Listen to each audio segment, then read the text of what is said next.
Assalamualaikum warahmatullahi wabarakatuh. Salam guru penggerak.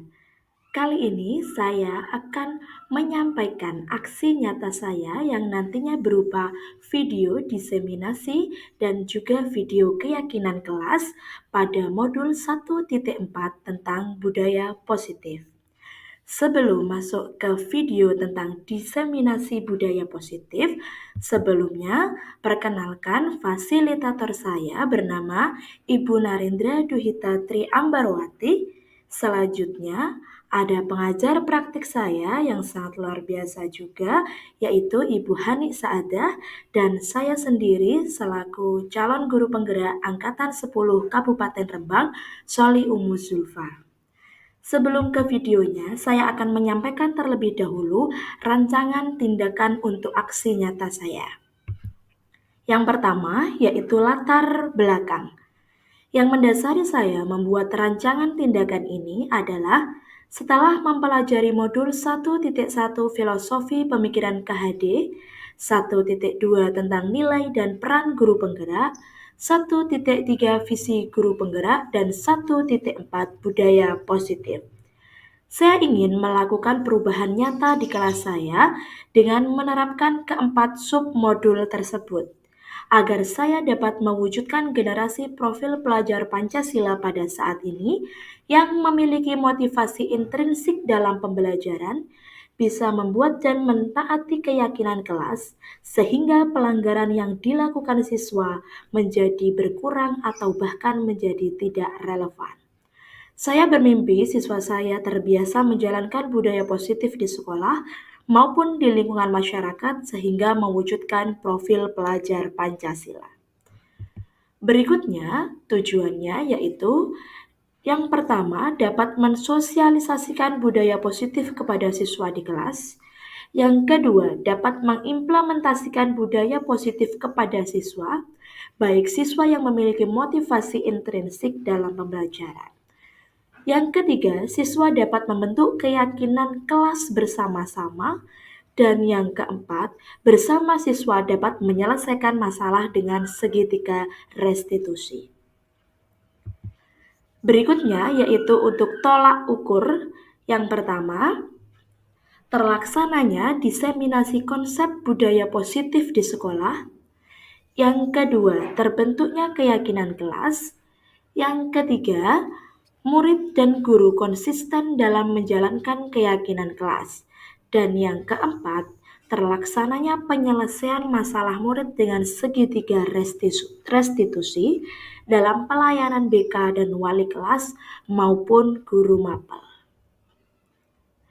Baik, untuk berikutnya yaitu tentang lini masa tindakan. Yang pertama, melakukan koordinasi dengan kepala sekolah dalam mengenai aksi nyata yang akan dilakukan CGP. Yang kedua, melakukan sosialisasi budaya positif dan membangun motivasi intrinsik dengan siswa di kelas. Yang ketiga, membentuk keyakinan kelas bersama siswa. Yang keempat, melaksanakan keyakinan kelas. Dan yang kelima, melakukan refleksi dan evaluasi bersama siswa. Adapun dalam mewujudkan budaya positif di suatu lingkungan kelas maupun di lingkungan sekolah, maka akan membutuhkan dukungan dari berbagai pihak. Nah, pada kali ini, dukungan yang diharapkan yang pertama, tentunya dari kepala sekolah sebagai motivator atau pemantau atau sebagai manajer di suatu sekolah tersebut yang kita sebut suatu pimpinan. Yang kedua, rekan guru sebagai pemberi masukan terkait pelaksanaan keyakinan kelas dan pembiasaan budaya positif. Baik itu guru mapel, guru BK maupun seluruh warga sekolah tentunya harus memberikan dukungan penuh agar terciptanya budaya positif di lingkungan sekolah. Yang ketiga, sebagai peran utamanya yaitu sebagai siswa, yaitu siswa sebagai pemeran utama dalam pelaksanaan keyakinan kelas dan pembiasaan budaya positif. Meskipun diawali dengan motivasi ekstrinsik, namun ketika kita konsisten melakukan budaya positif dan kebiasaan-kebiasaan baik di kelas, maka siswa akan secara sadar melaksanakan budaya positif. Dan yang keempat, yaitu orang tua atau wali murid sebagai pemberi dukungan dan pemantau siswa di rumah. Hal ini sangat penting karena ketika di sekolah sudah dilaksanakan budaya positif yang sedemikian rupa, maka ketika di rumah orang tualah yang memberikan peran penuh dan memberikan dukungan serta pantauan ketika siswa-siswi berada di lingkungan rumah. Baik, itulah rancangan tindakan aksi nyata saya. Untuk berikutnya akan saya sampaikan video diseminasi budaya positif dengan teman-teman atau rekan sejawat saya, yaitu dengan menyebarkan pemahaman dan penerapan pengalaman budaya positif di lingkungan sekolah. Selamat menyaksikan. Warahmatullahi wabarakatuh. Waalaikumsalam warahmatullahi wabarakatuh. Alhamdulillah wa syukurillah la haula wala quwata illa billah amma ba'du. Pertama, marilah kita panjatkan puji syukur kehadirat Tuhan Yang Maha Esa karena pada hari ini kita dapat berkumpul bersama untuk membahas sesuatu hal yang sangat penting dan sangat bermanfaat, yaitu berbagi praktik baik, menyebarkan pemahaman dan penerapan pengalaman yang akan disampaikan oleh Ibu Soli Ummu Zulfa. Mari kita sambut kepada Ibu Soli Ummu Zulfa, kami persilahkan. Ya, Assalamualaikum warahmatullahi wabarakatuh. Waalaikumsalam warahmatullahi wabarakatuh. Selamat siang semuanya. Sebelumnya saya juga mengucapkan terima kasih sekali sudah menyempatkan waktunya untuk hadir di sini dalam menyebarkan pemahaman dan penerapan pengalaman budaya positif.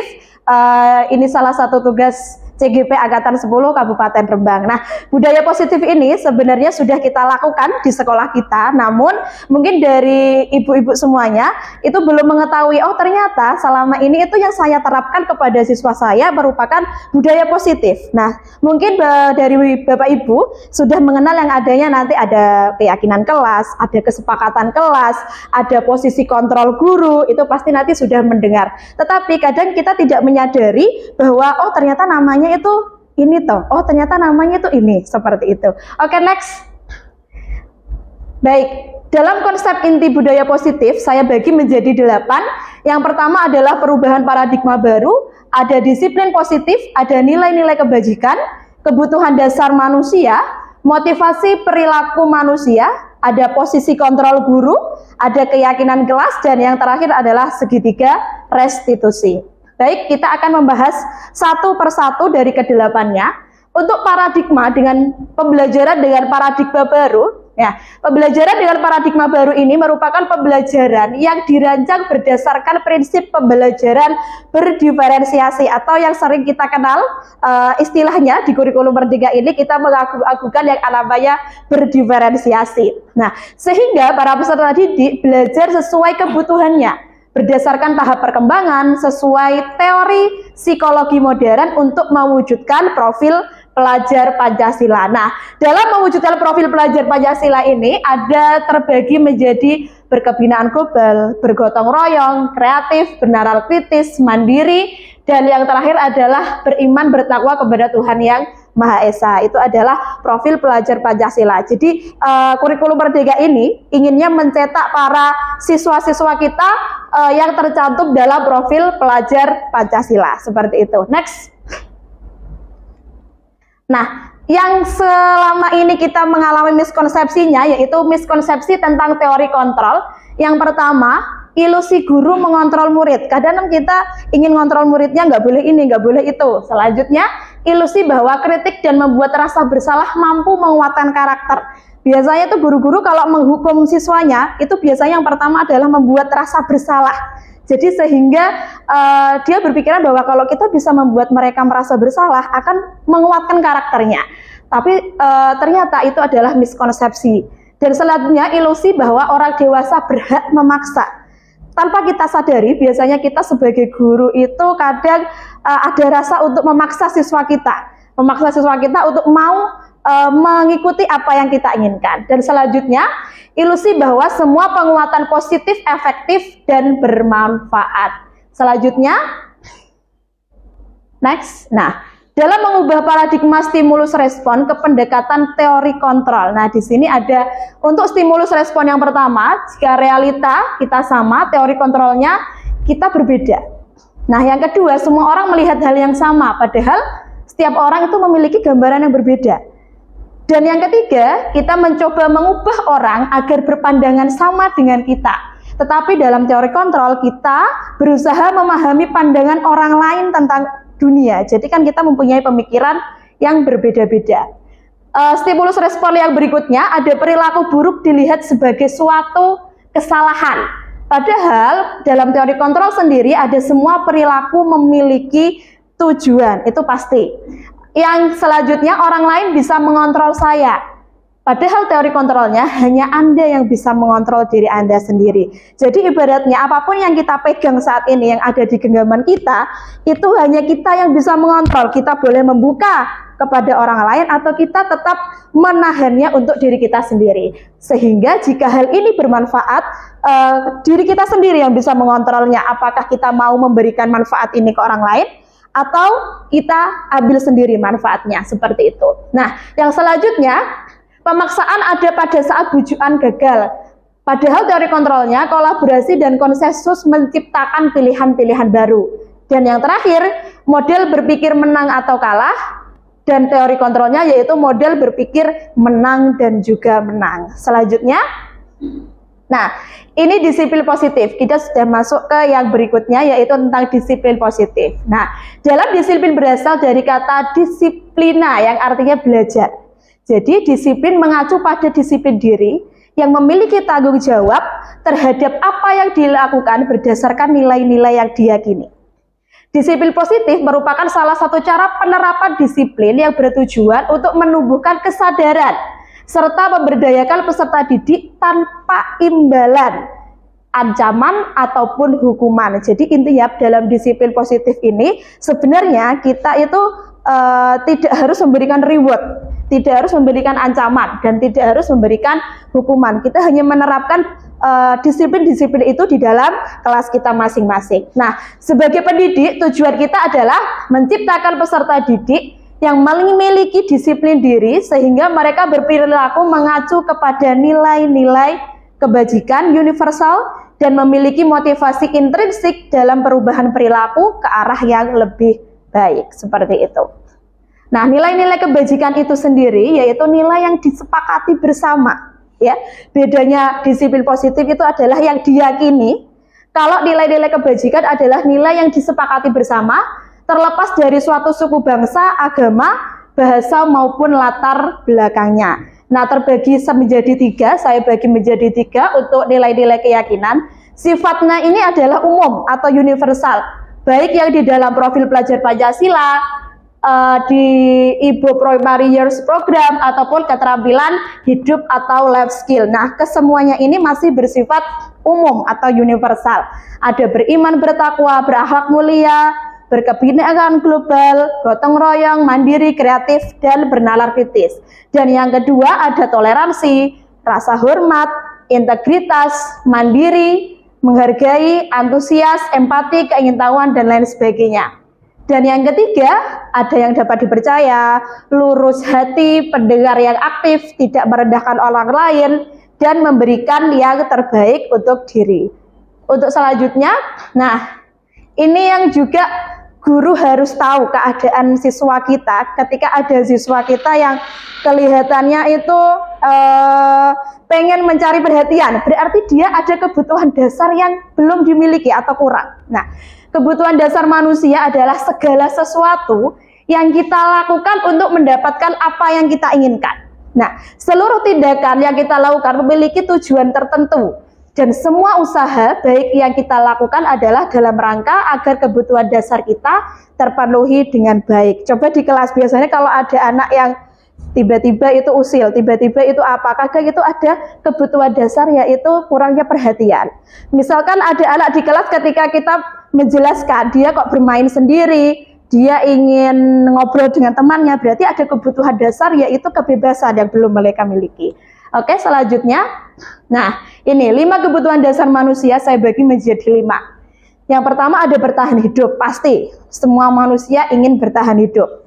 Yang kedua, rasa kasih sayang dan rasa diterima. Kadang anak-anak kita itu ada yang kurang kasih sayang di rumah dan dilampiaskan di dalam kelas. Biasanya seperti itu. Ada penguasaan, ada kebebasan, dan juga ada kesenangan. Nah, untuk bertahan hidup sendiri, diantaranya yaitu ada makanan, pakaian, tempat tinggal, keamanan, dan kesehatan. Itu bertahan hidup. Kebutuhan dasar manusia yang pertama yaitu bertahan hidup. Yang kedua yaitu rasa kasih sayang dan rasa diterima. Nah, rasa diterima ini ada peduli, ada berbagi, ada kerjasama, dan menjadi bagian dalam kelompok. Dan yang ketiga ada harga diri, keinginan untuk dianggap memimpin dan ingin diakui ataupun didengar. Itu biasanya kebutuhan dasar yang penguasaan. Dan selanjutnya kebutuhan dasar kebebasan ada mandiri, memiliki pilihan, mau mencoba hal baru, mampu mengendalikan arah dirinya. Dan yang terakhir yaitu kesenangan, yaitu bermain. Seperti tadi ketika ada anak bermain sendiri di kelas, biasanya itu kebutuhan dasar kesenangannya dia itu kurang. Humor, antusiasme, dan tertawa. Suka tertawa, suka membuat orang tertawa, itu biasanya dia ingin memenuhi kebutuhan dasarnya yaitu kesenangan.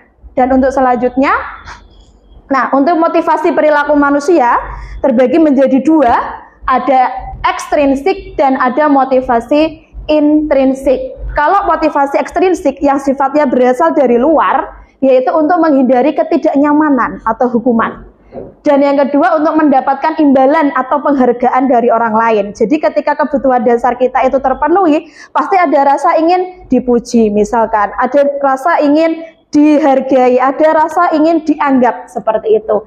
Dan motivasi intrinsik yang berasal dari diri kita sendiri untuk menjadi orang yang mereka inginkan dan menghargai diri sendiri dengan nilai-nilai yang mereka percaya. Next, selanjutnya. Nah, ini perbedaan menjadi 3 ya. Hukuman, ada konsekuensi, ada restitusi.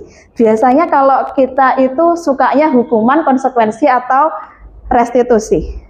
Lebih sering kita masuknya ke hukuman. Ya. Nah, hukuman itu yang bagaimana? Dia itu sifatnya tiba-tiba, tidak direncanakan, dan sifatnya satu arah. Nah, berupa hukuman biasanya fisik atau psikis, itu adalah hukuman sendiri. Jadi hukuman itu kita tidak ada kompromi dengan lawan kita. Nah, sedangkan konsekuensi itu biasanya sudah direncanakan atau disepakati, dan murid tetap dibuat tidak nyaman. Ya, murid itu tidak dibuat tidak nyaman, dan sikap guru selalu memonitor murid, itu konsekuensinya. Kalau restitusi, proses menciptakan kondisi bagi murid untuk memperbaiki kesalahan. Biasanya diajak ngobrol terlebih dahulu, ditanya terlebih dahulu. Dan selanjutnya ada proses kolaboratif yang mengajarkan murid untuk mencari solusi sendiri. Oke, selanjutnya. Nah, ini yang saya katakan tadi, ada 5 posisi kontrol guru. Mungkin Bapak Ibu paling banyak mungkin di sini ya. Ada penghukum dan pembuat rasa bersalah. Tapi saya yakin Bapak Ibu semuanya itu pernah melakukan kelimanya ini. Tetapi tidak pernah merasa bahwa atau tidak tahu, oh ini namanya kita sebagai posisi kontrol teman. Oh tidak tahu kita sebenarnya sekarang ini menjadi kontrol penghukum. Oke, jadi yang pertama itu ada penghukum, pembuat rasa bersalah, ada teman, ada pemantau, dan juga manajer. Dan untuk penjelasannya, next. Oke, contoh penerapannya, misalkan saya punya kasus di sini, saya ambil siswa tidak memakai atribut lengkap saat upacara bendera. Nah, ketika kita menjadi posisi penghukum, ya, berarti kita kan langsung memberikan hukuman kepada anaknya. Hormat pada bendera selama 1 jam, berarti itu sifatnya tiba-tiba, sifatnya psikis, ya, dan sifatnya satu arah. Selanjutnya, pembuat rasa bersalah. Berapa kali ibu bapak harus memberitahu kamu? Kamu selalu saja mengecewakan bapak ibu. Berarti ini biasanya guru yang melakukan posisi kontrol pembuat rasa bersalah, nadanya biasanya dilirihkan. Jadi membuat si yang salah ini tadi terdiam, tidak bisa memberikan argumennya, dan biasanya itu dia akan merasa bersalah. Dia akan merasa dirinya itu terhukum. Nah, ini pembuat rasa bersalah. Next, selanjutnya, kalau posisi kontrol yang ketiga, misalkan ada kalimat, ayolah bantu ibu, ayo dong ikuti aturan sekolah, tolong bantu bapak ibu ya sekali ini, ya sudah tidak apa-apa. Lain kali jangan sampai berbuat seperti ini lagi ya, sifatnya kita sebagai guru yang ibu peri banget gitu. Nah, ini tuh maksudnya adalah posisi kontrol sebagai teman, tetapi saya yakin naluri kita biasanya menjadi penghukum atau pembuat rasa bersalah. Ya. Selanjutnya adalah pemantau, ya, pemantau. Biasanya gini, kamu sudah melanggar peraturan sekolah, kamu tahu konsekuensinya. Nah, setelah upacara kamu beli atributnya ke koperasi dan jangan diulangi lagi ya. Berarti ini kita sebagai pemantau, ini juga sering kita lakukan. Selanjutnya, nah yang terakhir adalah sebagai manajer. Kalau sebagai manajer, berarti apakah kamu tahu kesalahanmu? Kira-kira bagaimana kamu akan memperbaiki kesalahanmu? Nah, itu kita sebagai posisi manajer. Nah, selanjutnya coba dijawab bersama-sama. Posisi kontrol apakah aku jika saya kecewa sekali dengan kamu? Pembuat, iya betul, pembuat rasa bersalah. Next, selanjutnya, kamu tidak pernah benar melakukannya. Kamu tidak pernah benar melakukannya. Berarti posisi kontrol apakah kita yang sedang kita lakukan ini? Yang pertama tadi berarti sebagai penghukum. Selanjutnya, yang ketiga, apa rencanamu untuk menyelesaikan masalah ini? Berarti dia manajer. Oke. Selanjutnya, ayolah lakukan demi bapak ibu ya, sebagai teman. Dan yang terakhir, kamu tidak pernah mendapat nilai jika tidak mengerjakan tugas. Penghukum, pemantau. Berarti dia memberikan konsekuensinya. Selanjutnya, nah, keyakinan kelas, kita sudah sampai ke keyakinan kelas. Mengapa kok keyakinan kelas? Mengapa kok bukan peraturan kelas? Oke, kita bahas setelah ini. Nah, pembentukan keyakinan kelas biasanya itu bersifatnya abstrak, ya, tidak terinci. Berupaya pernyataan universal, dibuat dalam kalimat yang positif. Terus sedikit, biasanya keyakinan kelas itu sedikit, tetapi mudah diingat.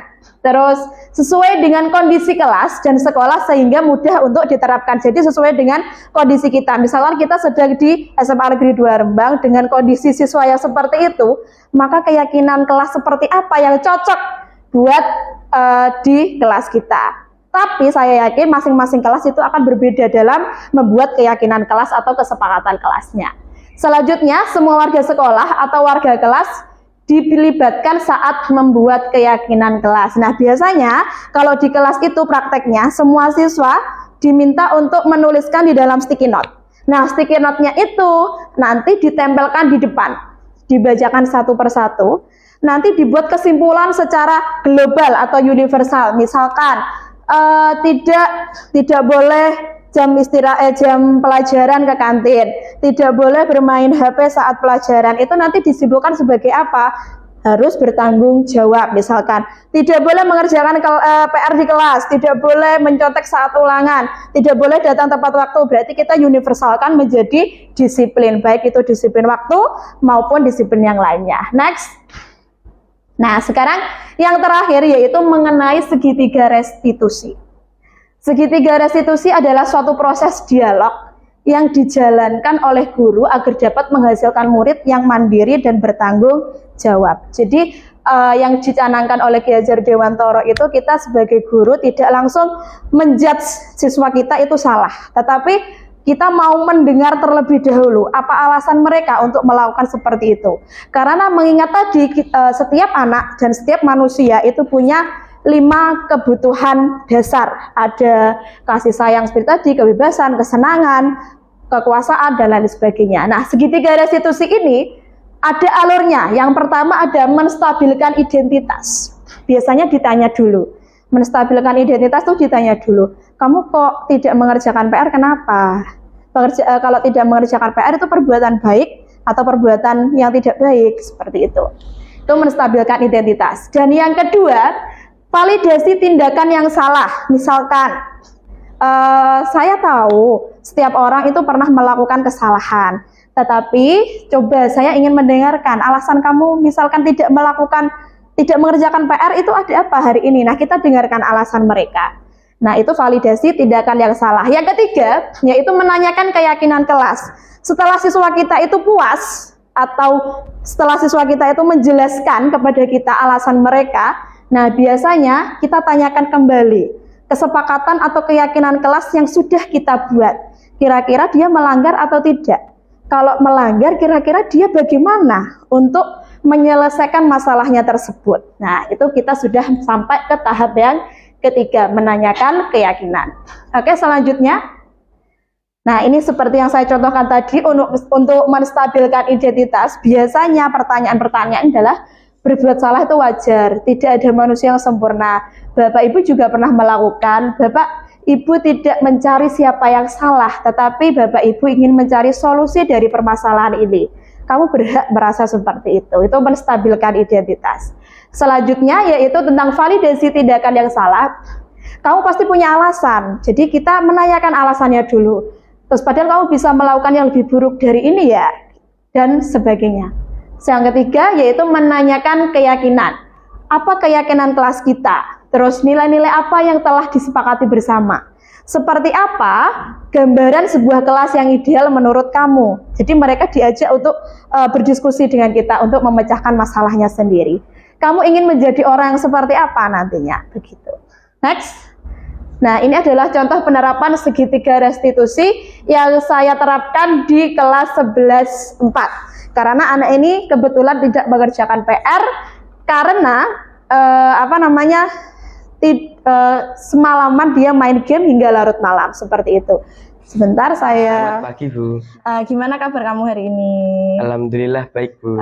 Kira-kira kamu tahu nggak kalau hari ini kenapa Bu Umu manggil kamu di sini? Karena tidak mengerjakan PR, Bu. Oke, kalau Bu Umu tanya, kira-kira kalau kamu tidak mengerjakan PR itu perbuatan baik atau buruk? Buruk, Bu. Oke, kan Bu Umu memanggil kamu ke sini. Semua orang itu pasti pernah melakukan kesalahan ya. Baik Bu Umu ataupun kamu atau teman-teman kamu itu pasti pernah melakukan kesalahan. Tetapi yang menjadi poin pentingnya adalah ketika kita melakukan kesalahan, jangan sampai kita mengulanginya lagi. Gitu ya? Iya, Bu. Oke, sekarang Bu Umu ingin bertanya, kira-kira alasan kamu kok sampai tidak mengerjakan PR mengapa? Karena saya terlalu asik main game, Bu, sehingga lupa mengerjakan PR yang dikasih dari Bu Umu yang harus dikumpulkan sekarang. Oke, nah sekarang permasalahannya, kamu sudah tahu nih kenapa kamu tidak mengerjakan PR. Kamu kan terlalu asik main games sampai larut malam. Itu kan perbuatan yang kurang baik lah ya, baik untuk kesehatan kamu, baik untuk jam tidur kamu. Nah begini, biar kamu tidak mengerjakan PR dan tidak mengulangi lagi kesalahan apa kamu buat, jika ada PR baik dari mapelnya Bu Umu ataupun mapel semuanya lah, kalau setelah pulang sekolah sebaiknya PR segera kamu kerjakan ya. Terus setelah itu kalau kamu mau main games silahkan, tetapi kamu harus istilahnya bisa memanage waktu dengan baik. Kapan kamu main games, kapan kamu harus belajar. Kalau terlalu larut main game kan nantinya tidur kamu kan juga semakin malam. Takutnya besok sekolah itu kamu akan terlambat, begitu? Iya. Ya. Sekarang kamu masih ingat nggak keyakinan kelas yang sudah kita buat? Masih ingat, Bu. Apa itu? Keyakinan kelas itu selalu mengerjakan tugas dan tepat waktu, Bu. Iya, nah seperti yang Bu Umu bilang tadi, kamu kan hari ini tidak mengerjakan PR, ya kan? Maka ada kesepakatan yang kamu langgar, gitu kan? Jadi kamu tidak mengerjakan PR. Nah nanti konsekuensinya kamu harus mengumpulkan PR kamu tetap hari ini, tetapi Bu Umu kasih waktu nanti setelah pulang sekolah buku PR kamu dikumpulkan di mejanya Bu Umu. Gimana? Baik, Bu. Oke, karena kamu sudah berjanji tidak mau mengulangi lagi kesalahan ini, maka kamu boleh istirahat, dan nanti jangan lupa PR-nya dikumpulkan. Baik Bu, izin Bu. Iya. Assalamualaikum warahmatullahi wabarakatuh. Nama saya Sebastian. Setelah melakukan restitusi dengan Bu Umu, saya sangat senang karena Bu Umu menanyakan dulu sebab saya tidak mengerjakan PR, dan ternyata Bu Umu mau mengerti masalah saya yang saya hadapi dan memberikan solusi dari masalah saya. Terima kasih. Sekian. Wassalamualaikum warahmatullahi wabarakatuh. Iya, gimana kabarnya hari ini? Baik. Kira-kira Zainah tahu nggak mengapa Bu Umu tiba-tiba memanggil Zainah datang hari ini menghadap Bu Umu? Tahu karena saya lambat masuk sekolah. Oh iya, kamu hari ini terlambat masuk sekolah. Nah, sekarang Bu Umu mau tanya, kira-kira kalau datang terlambat itu baik atau tidak? Karena Bu Umu tadi sudah manggil kamu ke sini hari ini. Bu Umu tadi dapat laporan dari salah satu guru dan Bu Umu pengen ngobrol sebenarnya sama Zainah. Mengapa Zainah bisa datang terlambat hari ini? Semua orang itu pasti pernah melakukan kesalahan ya, termasuk Bu Umu. Bu Umu juga pernah datang terlambat di suatu acara. Tetapi ada komitmen dalam diri Bu Umu itu ingin selalu berusaha untuk datang tepat waktu di dalam acara. Coba diceritakan, kamu kenapa? Tadi malam itu saya nonton drama Korea sama lihat TikTok sampai larut malam. Akhirnya saya bangunnya kesiangan, terus masuk sekolahnya terlambat. Nah, tadi yang pertama kamu kan nonton drakor ya sampai larut malam. Yang kedua scroll TikTok sampai larut malam. Nah, itu memang kebiasaannya anak-anak sekarang adalah nonton drakor sampai malam, nonton TikTok sampai malam. Nah, akibatnya apa? Akibatnya kan kamu tidurnya terlalu larut kan? Terus kamu susah bangun di pagi hari, akhirnya kesiangan dan terlambat datang ke sekolah. Betul kan? Iya. Nah, betul kan? Terus saya begini. Nah, Bu Umu tuh tahu ya, kamu datang hari ini terlambat. Nah, jadikan peristiwa ini itu sebagai pelajaran bagi kamu. Saya tahu kamu itu kan tidak pernah datang terlambat. Kok tiba-tiba kamu hari ini datang terlambat? Makanya Bu Umu pengen tahu alasan kamu apa datang terlambat hari ini. Nah, mulai nanti malam dan seterusnya kalau bisa boleh kamu nonton drakor, tetapi ada waktu-waktu tertentu kamu untuk menonton. Misalkan ketika capek pulang sekolah kamu nonton sebentar, boleh kok scroll TikTok, tapi jangan sampai terlalu malam kan gitu. Nah, kalau kamu nanti nonton drakornya terlalu malam, terus scroll TikToknya terlalu malam, nanti yang pertama belajarnya kamu terbengkalai, kamu tidurnya juga semakin malam, dan takutnya ya ini tadi seperti kejadian hari ini kamu datang ke sekolahnya juga terlambat. Jadi bisa mengerti ya, semoga peristiwa ini bisa menjadi pelajaran bagi kamu. Ya, oke. Bu Umu tanya lagi, kamu masih ingat nggak keyakinan kelas yang sudah kita buat di awal semester ini? Masih. Iya, tentang apa itu? Keyakinan sekolah masuk tepat waktu, tidak terlambat. Jadi keyakinan kelas yang sudah kita buat atau keyakinan sekolah yang kita buat yaitu kita tidak boleh datang terlambat dan kamu harus bertanggung jawab datang tepat waktu, seperti itu ya. Nah, kalau kamu sudah tahu, sudah ingat, sudah mengerti apa keyakinan kelas yang sudah kita sepakati bersama, jadi kamu besok-besok jangan sampai mengulangi lagi. Nah, kira-kira agar kamu tidak datang terlambat besoknya lagi, kira-kira kamu konsekuensinya gimana? Konsekuensinya saya milih bawa buku kadang aja, bukan peralatan. Iya, bagus. Dan kamu harus berjanji ya jangan sampai mengulangi datang terlambat lagi di sekolah. Iya. Ya, karena kamu sudah punya solusi atas permasalahan kamu ya, besok harus datang tepat waktu, tidak menonton drakor lagi terlalu malam, dan kamu pengen konsekuensinya adalah membawa buku untuk merawat tanaman. Kalau gitu besok jangan diulangi lagi, kamu bisa kembali ke kelas. Itu ya. Iya. Assalamualaikum, nama saya Zaina. Saya telah melakukan restitusi dengan Bu Umu, saya merasa sangat senang karena Bu Umu menanyakan dulu sebab saya datang terlambat itu apa.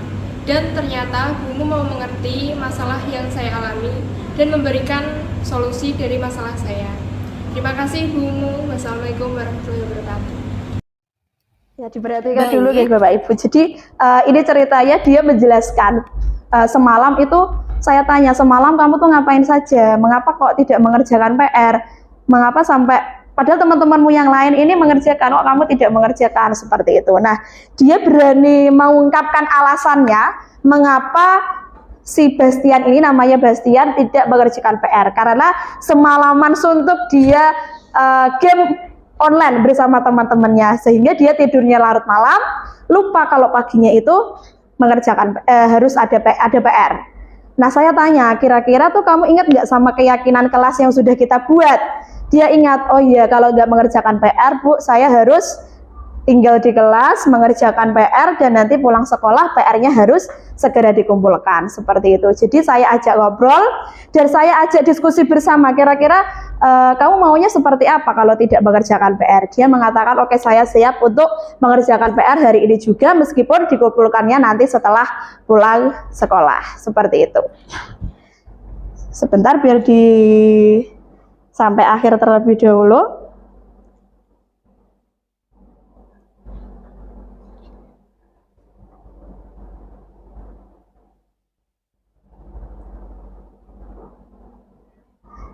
Untuk yang kedua, belum saya masukkan. Yang kedua itu adalah ketika siswa saya sendiri terlambat untuk masuk ke kelas. Ya, jadi siswa saya terlambat masuk ke kelas. Kebetulan dia tidak pernah terlambat masuk sekolah. Pada saat itu dia terlambat masuk sekolah. Nah, saya tanya,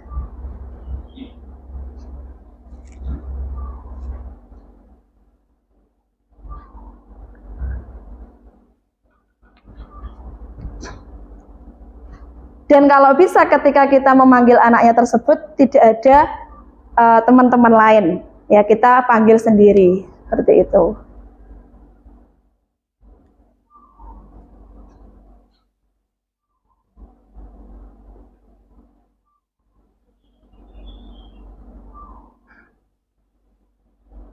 Oke, next. Ya, ini penutup ya, sesuai dengan standar nasional pendidikan. Dalam penerapan program disiplin positif, hendaknya guru memiliki standar kepribadian, profesional, dan sosial yang baik, di mana guru mampu merefleksi dirinya dalam posisi kontrol saat ini. Bagaimana perjalanan dirinya sebagai among atau manajer yang menuntun murid-muridnya menjadi insan yang mandiri, merdeka, dan bertanggung jawab. Artinya kita tidak perlu memaksakan siswa kita untuk mau mengikuti apa yang kita inginkan, tetapi kita ajak bersama-sama agar mereka terbentuk disiplin positif, adanya keyakinan kelas yang nantinya akan menjadi budaya positif. Tanpa kita memaksa, harapannya kita menciptakan siswa-siswa untuk bertanggung jawab kepada dirinya sendiri. Seperti itu. Baik Ibu-Ibu, kita berikan tepuk tangan untuk Bu Sholi Umu yang telah memberikan beberapa pengetahuan dan ilmu, berbagi praktik baik ya. Ternyata setelah kita resapi bersama sebagai seorang pendidik ya, mungkin dalam pikiran kita, oh iya ya saya seperti itu, oh saya belum seperti itu. Jadi ilmu ini sangat bermanfaat yang diberikan oleh Ibu Sholi Umu, dan saya yakin pasti Ibu-Ibu banyak pertanyaan. Jadi sekarang saya membuka sesi pertanyaan, silahkan yang mau bertanya angkat tangan dan ucapkan, perkenalkan diri, namanya siapa. Silahkan, ada yang mau bertanya? Monggo.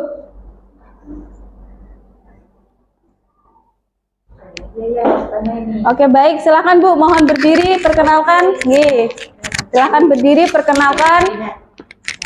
Lalu pertanyaannya. Terima kasih atas kesempatannya. Assalamualaikum warahmatullahi wabarakatuh, teman-teman. Nah, perkenalkan, nama saya Obi Mita. Selamat ya Mbak Umu, tadi bagus sekali presentasinya. Terus bisa dibuka lagi slide-nya. Saya tertarik mengenai yang ini, bagian yang terakhir, yang segitiga restitusi. Nah, di situ kan ada gambar segitiga, ada nomor 1, 2, 3, ada menstabilkan identitas, kemudian ada validasi tindakan yang salah, kemudian menanyakan keyakinan. Nah, yang saya tanyakan itu dan diberikan pemahaman ya yang lebih dalam lagi nanti. Apakah 1, 2, 3 itu harus dilaksanakan secara berurutan, habis 1, 2, dan 3, atau boleh dilompat-lompat, misalkan setelah 1 kemudian langsung ke 3 dengan menghilangkan yang nomor 2, atau 2 langsung ke 3, atau bisa dibolak-balik antara 2, 3, kemudian 1. Seperti itu. Terima kasih. Akhir kata, wassalamualaikum warahmatullahi wabarakatuh. Waalaikumsalam warahmatullahi wabarakatuh. Oke, terima kasih Bu Mita atas pertanyaannya. Langsung saya jawab saja ya. Karena ini bentuknya segitiga restitusi. Dalam suatu segitiga itu pasti ini adalah menyambung menjadi satu dan urut. Oke, saya analogikan seperti ini. Ketika kita menghadapi suatu masalah dan di situ sudah disediakan tahap-tahapannya, lebih baik atau sepengetahuan saya ya, lebih baik dilakukan secara berurutan. Itu yang pertama. Jika dia tidak dilakukan secara berurutan, kok tiba-tiba kita kan nomor 3 dulu, kamu tahu nggak keyakinan kelas yang sudah kita buat? Kan mereka nanti bingung. Saya ini salah apa kok tiba-tiba ditanya keyakinan kelas, atau tiba-tiba kita validasi dulu, kita nggak ibaratnya kalau dalam bahasa Jawa itu ngerem-ngerem dulu. Nah, jadi kalau sebaiknya itu adalah urut, mulai dari kita menstabilkan dulu. Jadi antara kita dengan siswa kita mempunyai frekuensi yang sama, emosinya juga sama, tidak ada yang lebih tinggi ataupun lebih rendah. Baru kalau dia bisa mengakui kesalahannya atau menyadari kesalahannya terlebih dahulu, baru kita validasi tindakannya siswa kita. Oh ternyata iya Bu, saya salah gara-gara ini. Kalau kita sudah stabil, pasti siswa itu mau ngobrol, mau menceritakan apa masalahnya yang terjadi, mengapa dia melakukan hal seperti itu. Baru setelah itu, ketika dia sudah menyadari semuanya, dia sudah mengeluarkan unek-uneknya, maka kita tanyakan kembali keyakinan kelasnya atau keyakinan yang sudah kita sepakati bersama dan apa yang mereka mau untuk menyelesaikan masalahnya. Seperti itu kalau menurut pemahaman saya. Bagaimana Bu Obi Mita? Terima kasih sudah cukup lengkap. Oke, untuk pertanyaan selanjutnya. Selanjutnya ada yang bertanya, silakan Bu, perkenalkan. Ya, terima kasih untuk kesempatan yang diberikan. Sebelumnya perkenalkan dulu, saya Dewi Sanggari. Tadi sudah disampaikan beberapa hal yang berkaitan dengan macam-macam lah ya, tentang apa yang seharusnya memang guru itu kuasai, tentang beberapa hal yang juga beberapa hal yang siswa itu juga banyak melakukan kesalahan dan kita memang harus memberikan banyak pembelajaran gitu. Nah, di sini dijelaskan ada 3 konsep gitu apa ini? Iya, 3 konsep ini. Iya, 3 konsep. Ada hukuman, konsekuensi, dan juga restitusi. Nah, di sini itu di hukuman tadi Bu menyampaikan bahwa hukuman itu biasanya sifatnya satu arah, begitu. Terus kemudian dilakukan secara tiba-tiba. Dan saya memahami tentang hal itu. Tetapi ketika tadi dijelaskan untuk bagian konsekuensi dan restitusi, itu di situ kayak masih ada ketimpangan. Jadi saya belum bisa membedakan apa itu yang konsekuensi dan juga restitusi.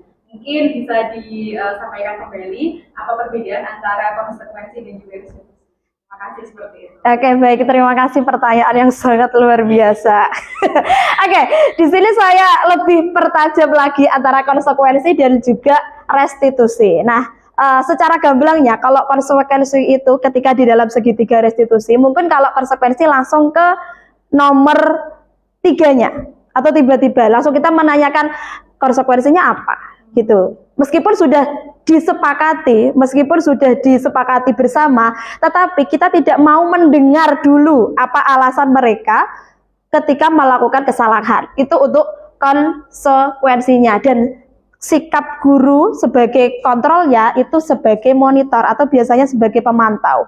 Konsekuensi apa yang kamu lakukan jika tidak mengerjakan PR? Langsung seperti itu. Jadi meskipun sudah disepakati, tetapi tidak melewati adanya berdiskusi dulu dengan siswanya. Namun ketika di dalam restitusi, kita memanggil anak tersebut dulu, kita ajak ngobrol terlebih dahulu supaya dia itu tidak merasa bersalah terlebih dahulu. Namun ketika kita ajak ngobrol, dia menyadari dengan sendirinya kesalahan mereka itu apa. Kok saya tiba-tiba kok dipanggil ya, berarti saya melakukan suatu hal nih, gitu. Jadi misalkan kita ajak ngobrol dulu, hari ini pelajarannya apa ya, gitu. Terus PR kamu mana? Oh, saya nggak bawa Bu PR-nya. Kalau nggak mengerjakan PR itu kira-kira perbuatan baik atau perbuatan buruk? Perbuatan buruk, oke. Terus kita stabilkan, setiap manusia itu pernah melakukan kesalahan, misalkan seperti itu. Baru dia kalau sudah merasa oh iya ya berarti saya nggak mengerjakan PR itu salah gitu. Terus kita tanya, kita validasi,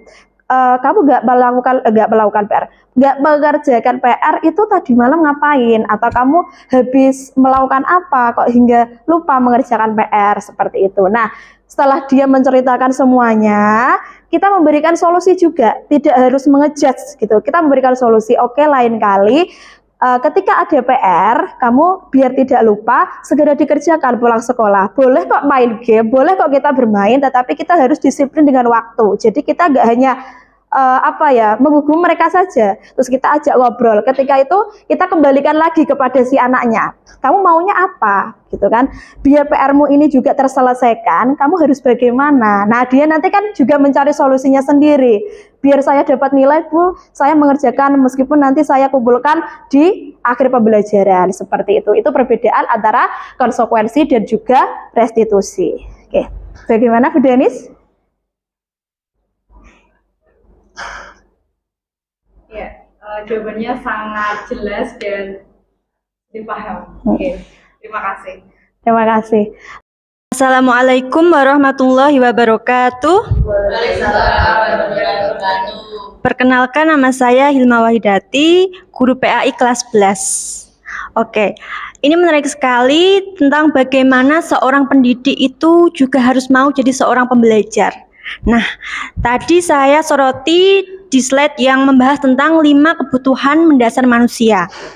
Karena guru sebagai seorang pembelajar, mau tidak mau kita harus mau belajar tentang psikologi pendidikan, ilmu psikologi, dan juga psikologi Islam. Nah, di 5 kebutuhan mendasar ini, yang pertama yaitu survive atau bertahan hidup, kemudian love atau kasih sayang, penguasaan dan juga freedom atau kebebasan, dan juga enjoying atau kesenangan. Nah, apabila 5 kebutuhan mendasar ini tidak terpenuhi salah satunya saja, kemungkinan apa yang akan terjadi? Terima kasih. Assalamualaikum warahmatullahi wabarakatuh.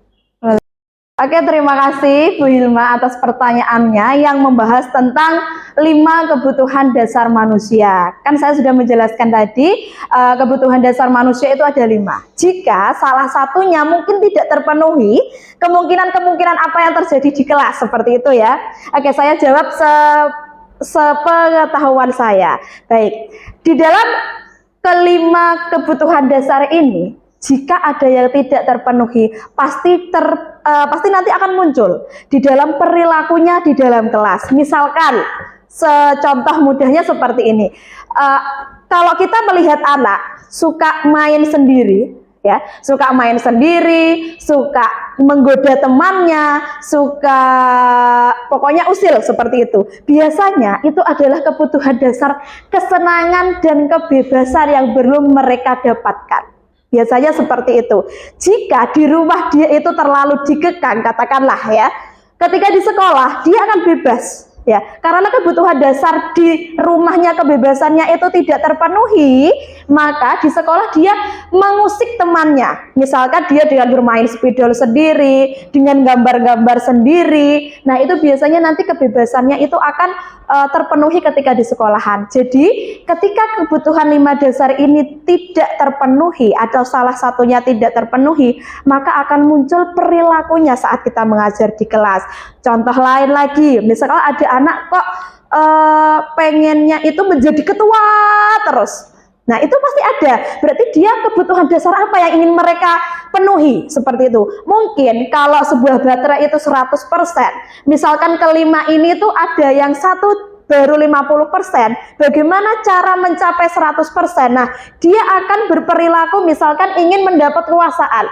Dia gimana caranya biar selalu menjadi pemimpin di kelasnya, entah itu pemimpin kelompok, entah itu pemimpin menjadi ketua kelas, entah itu menjadi pemimpin sebagai ketua OSIS seperti itu. Jadi nanti akan muncul di perilaku-perilakunya. Maka tugas kita sebagai seorang guru, misalkan ada anak yang sedikit unik nih, kita lihat, oh anak ini kayaknya kurang perhatian, oh anak ini ternyata kurang diterima. Jadi dia ada kebutuhan dasarnya yang ingin mereka penuhi. Jadi setiap kita itu pasti pengen punya kelimanya ini menjadi 100%. Seperti itu. Tetapi kalau ada salah satu ya kita sudah bisa mengambil pilihan sendiri nih di rumah, kita bebas. Kita nggak bakalan memenuhi yang ini. Mungkin kita bisa memenuhi yang ini. Rasa kasih sayang. Mungkin kita kurang di rumah itu, kita bebas ngapain saja. Tetapi kita kurang diperhatikan. Berarti baterai kita yang kasih sayang ini kurang 100%. Nah, gimana caranya? Dengan kita membuatnya itu menjadi 100% di luar zona nyaman kita. Seperti itu. Bagaimana, Bu Hilma? Baik, terima kasih. Saya sudah cukup puas dengan jawaban, Bu. Masih adakah yang ingin ditanyakan tentang penyampaian saya mengenai budaya positif? Monggo Bapak Ibu yang lain jika masih ada pertanyaan, masih diperbolehkan untuk mengenai budaya positif. Ya, monggo Bu Yani jika masih ada yang ingin ditanyakan. Ya, perkenalkan nama saya Yani Alfiana, guru biologi dari SMA Negeri 2 Rembang. Ingin bertanya, kan siswa kan karakternya berbeda-beda. Ada yang siswa setelah direstitusi itu jera, dan ada kemungkinan siswa yang setelah direstitusi itu tidak jera. Itu bagaimana ya Bu solusinya? Terima kasih. Baik, terima kasih Bu Yani. Pertanyaan yang sangat luar biasa Bapak Ibu ya. Pertanyaannya adalah, memang setiap siswa itu mempunyai karakter, mempunyai watak, kebiasaan, ataupun latar belakang yang berbeda-beda. Nah, itu nanti yang akan mempengaruhi perilaku mereka ketika berada di dalam kelas atau berada di lingkungan sekolah. Bisa jadi berkaitan dengan hubungan dengan gurunya, hubungan dengan sesama temannya, ataupun yang lain sebagainya. Betul sekali, karena sekarang ini siswa itu tentunya mempunyai kepribadian yang berbeda-beda, karakteristik yang berbeda-beda.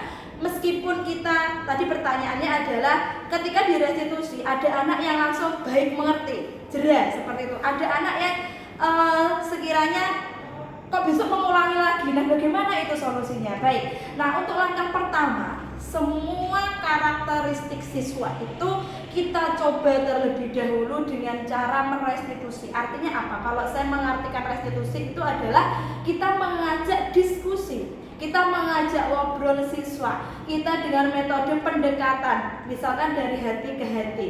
Kemungkinan besar ketika siswa kita ajak ngobrol dengan keadaan santai, dengan keadaan rasa yang tidak tertekan sama sekali. Nah, itu nanti biasanya siswa akan mengungkapkan segala unek-uneknya yang terjadi, ya, apa yang sebenarnya terjadi, sehingga yang bisa melatar belakangi dia berbuat seperti itu. Nah, restitusi itu tujuannya adalah mengajak mencari jalan keluar bersama, yang nantinya juga disepakati bersama, tidak menimbulkan rasa dendam kepada siswa ataupun tidak memberikan rasa bagaimana terhadap gurunya setelah menghukum tersebut. Nah, kalau saya pribadi, menurut saya, baik itu berbagai macam karakter siswa, kita ajak ngobrol terlebih dahulu. Itu pasti, kita menjadi ibaratnya seperti ibu peri.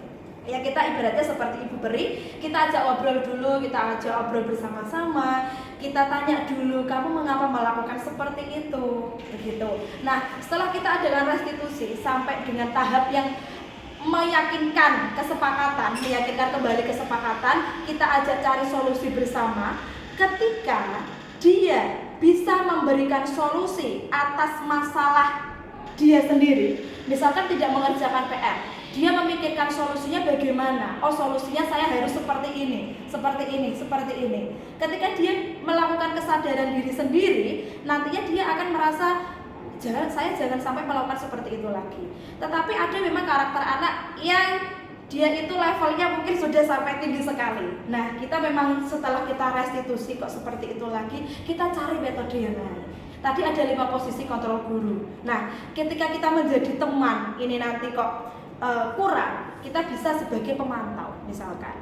Misalkan pasti pemantau kurang, kita naik level lagi sebagai manajerial. Nah, itu karena 5 kontrol guru ini, setiap guru itu pasti punya, dan setiap guru itu pasti mempunyai naluri. Kalau anak ini kita kasih sebagai teman saja kok rasanya kurang, maka kita harus mencari posisi kontrol yang lain. Namun yang pertama, tahap kita tetap harus melakukan restitusi terlebih dahulu. Kita ngajak ngobrol biar istilahnya kita tidak menghakimi di salah satu pihak, seperti itu. Nah, setelah kita restitusi, dia masih bisa melakukan kesalahan-kesalahan yang sama ataupun melakukan kesalahan yang lain, maka kita menggunakan 5 posisi kontrol yang sesuai dengan karakteristik anak tersebut. Misalkan jadi teman tidak bisa, maka kita jadi manajer. Kita jadi manajer tidak bisa, maka kita menjadi pemantau. Seperti itu. Kalau pemantau masih tidak bisa, maka kita jadi pembuat rasa bersalah. Misalkan rasa bersalah tidak bisa, maka yang terakhir kita menjadi penghukum. Namun kalau sesuai dengan saran saya, untuk menjadi penghukum ini kita coba untuk dikurangi levelnya, karena penghukum itu nanti akan membuat istilahnya efek yang tidak baik untuk anak. Anak itu bisa dendam kepada kita, mempunyai rasa bagaimana dengan kita. Dia punya istilahnya pengingat-ingat aku biar masih tahu dihukum sampai seperti ini. Nah, kita akan memberikan efek yang tidak baik kepada siswa. Kalau saran saya seperti itu, semua karakteristik siswa kita buat restitusi terlebih dahulu, kita cari jalan keluar bersama-sama. Ketika dia masih mengulangi kesalahan yang sama, maka kita posisikan 5 posisi kontrol guru ini yang mana yang cocok dengan karakteristik siswa tersebut. Bagaimana Bu Yani, apakah sudah puas dengan jawaban yang saya sampaikan? Terima kasih penjelasannya Bu, sangat mencerahkan sekali ini ya. Terima kasih Ge. Baik Bapak Ibu, demikianlah presentasi diseminasi saya tentang budaya positif. Semoga yang sedikit ini memberikan pengetahuan kepada Bapak Ibu semuanya. Semoga kita selalu menjadi guru yang baik kepada anak-anak kita. Kehadiran kita selalu ditunggu oleh anak-anak kita, karena kita pernah mendengarkan waktu rapat di aula atas ya, guru yang baik itu bukan guru yang jadi guru penggerak juga tidak, guru yang selalu datang pagi itu juga tidak, tetapi guru yang baik itu adalah guru yang selalu dinanti kehadirannya oleh siswa-siswa kita. Dan semoga kita juga mampu menguasai 5 posisi kontrol guru. Kita tahu di mana kapan kita harus sebagai manajer, kita tahu kapan kita sebagai seorang teman kepada siswa kita. Kita tahu kapan kita sebagai pemantau, seperti itu. Tetapi kalau penghukum, sekarang zamannya sudah beralih dari zaman dulu ke zaman sekarang. Kita juga yang namanya mengikuti perkembangan zaman. Sesuai filosofi KHD itu, kita sebagai guru itu tugasnya hanya menuntun, bukan menuntut gitu ya. Kita hanya menuntun saja apa yang siswa-siswa kita inginkan. Dan kita sadari betul bahwa kalau siswa-siswa kita itu tentunya mempunyai beragam sekali perbedaan, sehingga tercetuslah adanya pembelajaran yang berdiferensiasi. Begitu Bapak Ibu, kurang lebihnya mohon maaf. Sekian, wassalamualaikum warahmatullahi wabarakatuh. Waalaikumsalam warahmatullahi wabarakatuh.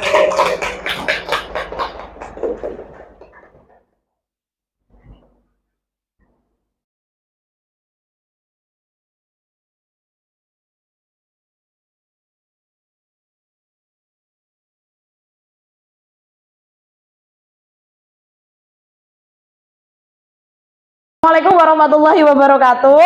Waalaikumsalam warahmatullahi wabarakatuh. Oke, gimana kabarnya hari ini?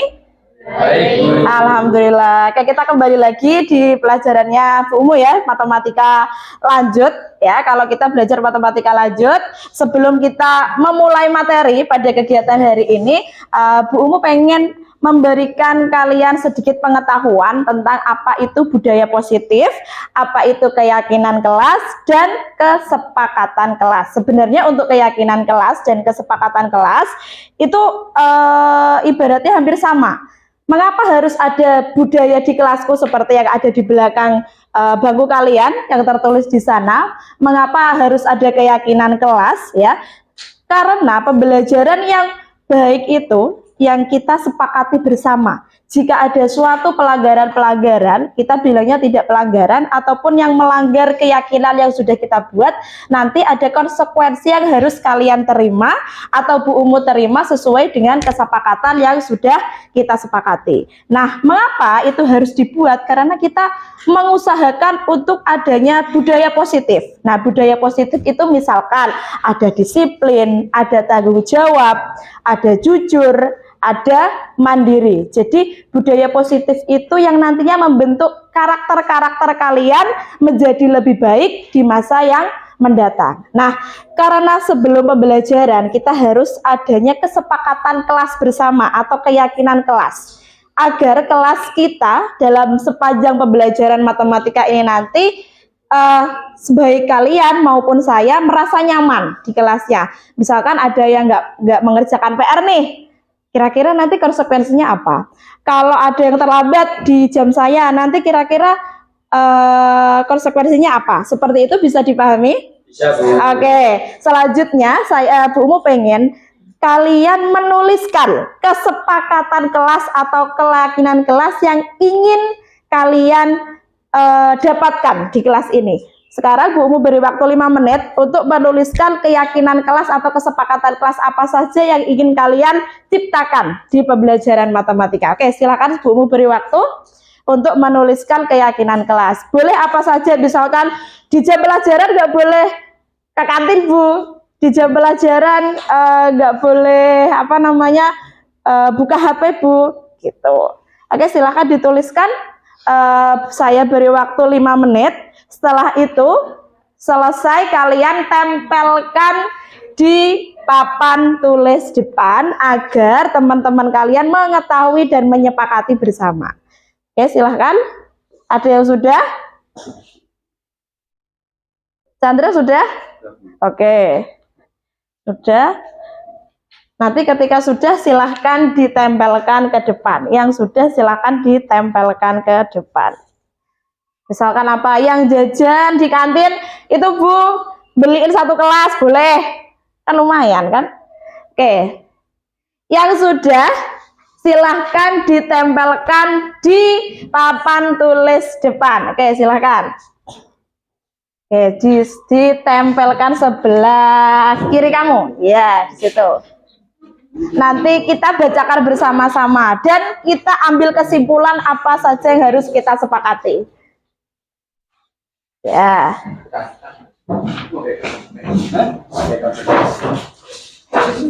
Ditulis saja. Boleh dikasih konsekuensinya atau tidak juga nggak apa-apa.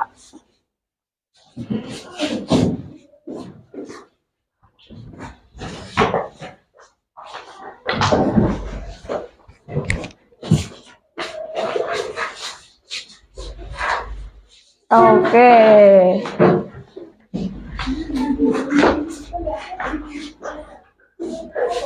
Sudah? Masih ada lagi? Sudah ya? Oke. Saya penasaran. Nanti ada yang Bu Umu bacakan ya. Oke. Yang pertama,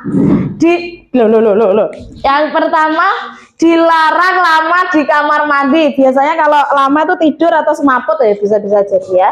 Terus tidak boleh bermain HP saat pembelajaran kecuali jika diperlukan. Konsekuensinya HP disita selama pembelajaran berlangsung. Boleh. Oke, tidak mengerjakan PR di sekolah. Hati-hati ya mengerjakan PR di sekolah loh ya. Selanjutnya, tidak boleh makan di saat jam pelajaran dan tidak boleh main HP saat jam pelajaran. Oke.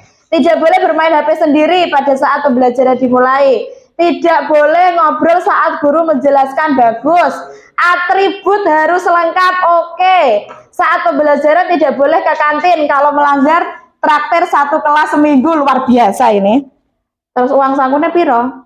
Dilarang berbicara saat Bapak Ibu guru sedang menjelaskan materi. Tidak boleh makan jajan saat pelajaran berlangsung. Dan yang terakhir adalah jika ada yang membeli makanan ke kantin saat jam pelajaran dimulai, anak tersebut akan membelikan 5 kali lipat untuk di kelas. Oke, sekarang kita sepakati bersama apa yang sudah kalian tulis, kita rangkum menjadi satu ya. Kita rangkum adanya kesepakatan atau keyakinan kelas yang kita buat. Oke. Yang pertama, keyakinan kelas. Keyakinan kelas. Oke, yang pertama tadi kalau tidak boleh ngobrol saat guru menjelaskan, berarti perbuatan apa yang harus kita tanamkan? Menghormati orang lain. Terus tadi ada lagi atribut harus lengkap. Berarti apa? Disiplin. Disiplin ini dalam artian disiplin berpakaian, disiplin tepat waktu. Terus selanjutnya, tadi banyak sekali ini, tidak boleh bermain HP. Berarti apa? Kalian harus tanggung jawab. Ada tidak boleh bermain HP, tidak boleh mengerjakan PR. Ya, di sekolahan berarti kalian harus menerapkan keyakinan kelas yang tanggung jawab. Selanjutnya ada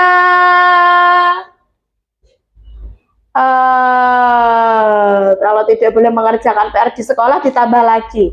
Biasanya kan pada menyontek ya. Berarti harus ditambah lagi mandiri, apa-apa harus dikerjakan sendiri, tidak boleh ulangan, tidak boleh menyontek, tugas tidak boleh menyontek. Kalau sedikit Bu, kalau yang tidak bisa Bu itu bukan menyontek, tetapi tanya caranya. Bisa dipahami ya? Oke, berarti kita harus menghormati orang lain dengan cara tidak bermain HP sendiri, dengan cara kita tidak boleh ke kantin pada saat jam pelajaran, terus tidak ngobrol sendiri saat pembelajaran. Disiplin, berarti kalau disiplin itu ada disiplin berpakaian dan juga disiplin tepat waktu. Tanggung jawab, kalau tanggung jawab berarti yang melanggar kesepakatan kelas yang kita sudah buat, maka harus siap menerima konsekuensi. Nah, yang keempat adalah mandiri. Mandiri ini tadi sudah Bu Umu jelaskan bahwa tidak boleh nyontek, harus berusaha mengerjakan apa-apa sendiri. Jika tidak tahu baru tanya. Nah, dari kesepakatan kelas dan keyakinan kelas ini bisa disepakati bersama. Bisa, Bu. Oke, berarti jika nanti ada yang melanggar kesepakatan yang sudah kita buat, berarti siap untuk menerima konsekuensinya yang sudah kita sepakati. Oke, karena kita sudah membuat keyakinan kelas, sudah membuat kesepakatan kelas, maka pembelajaran akan Bu Umu mulai. Sudah. Assalamualaikum warahmatullahi wabarakatuh. Perkenalkan, nama saya Diandria Mukti. Saya salah satu guru SMA Negeri 2 Rembang, mengampu mata pelajaran ekonomi. Beberapa hari yang lalu saya mengikuti kegiatan diseminasi berbagi praktik baik yang disampaikan oleh Ibu Umi Zulfa yang sedang mengikuti kegiatan calon guru penggerak. Materi yang disampaikan beliau sangat informatif dan sangat bermanfaat bagi saya, seorang guru, di mana ada 2 poin yang saya garis bawahi. Yang pertama, dalam kita menghadapi generasi yang sekarang atau familiar kita sebut sebagai generasi Z, itu berbeda dengan generasi sebelumnya saat saya menjadi seorang pelajar. Kalau mungkin kita melihat ke belakang, ketika kita menghadapi seorang anak atau seorang murid, mungkin di zaman saya langsung memberikan hukuman secara mental dan fisik. Tapi ternyata di zaman sekarang itu sudah tidak berlaku atau tidak efisien dan tidak efektif. Informasi yang diberikan oleh Ibu Umu, yang pertama kita punya fungsi sebagai kontrol, di mana kita ada tahap-tahapannya. Jadi kita tidak boleh langsung kepada memberi hukuman untuk anak tersebut. Karena apa? Karena dampaknya sangat signifikan untuk perkembangan psikologis dan mental anak. Lalu poin yang kedua yang sangat saya soroti adalah ternyata setiap anak itu punya tangki. Tangki itu punya pos-pos tersendiri, di mana ada kasih sayang, ada kesenangan dan lain sebagainya. Maka dari itu tidak heran anak sekarang itu banyak yang mencari ibaratnya perhatian, baik perhatian untuk sisi positif maupun perhatian dari sisi negatif. Nah, kita sebagai seorang guru tidak boleh langsung mengejat. Misalnya anak melakukan kesalahan, kamu bodoh, kamu nakal, nakal, kamu jahat, dan lain sebagainya. Tidak boleh. Karena apa? Setiap anak punya tangki, dan kita sebagai seorang guru harus menelusuri tangki mana nih yang kosong dari anak tersebut.